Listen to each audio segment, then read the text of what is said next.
On the east side, we're looking really good over there. That burned into a different fuel type for sure. There's still some activity up in McNeil Canyon. We're working on that. We have some resources working with the BLM and Douglas County folks up there. But it's been a great effort up there to get that looking really good. We'll be showing some containment line on the east side of the river too.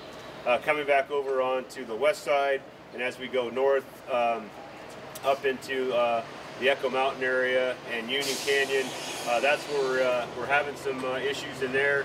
There's not a lot of really great options to get in there. We're still working kind of point protection and zone protection in there, where we're trying to get around as many houses as we can. Last night, as far as we could tell, we don't think we lost any structures last night in that area, but we were very busy in there. We're coming up with a plan to kind of move north out of that area and trying to keep fire from coming back around and coming into Chelan or back down to the lake in that area. So that's where we're pushing. As we go farther north up to the Black Canyon and the McFarland Creek fires, those two fires, if they haven't burned together yet, look like they'll probably burn together sometime today. Not a lot of good access. It's up on the forest. We don't have a lot of structures threatened in that area. We do have some values at risk that we're working at securing right now and coming up with where we can try to get around that fire. But for right now, this fire is moving to the north here in the Chelan Complex. Not a lot of great places in that Antone area. As we go north up there, Goat Mountain, a lot of great options in there. And as the Black Canyon fire is moving south and north, there's not a lot of good options in there.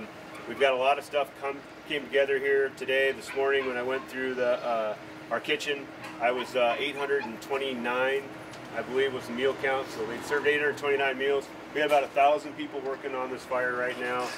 We've got some crews from hand crews from the state division, the state DNR's got hand crews in there working. They've worked a lot of that back piece up by Alta Lake that's looking really good on it for us right now.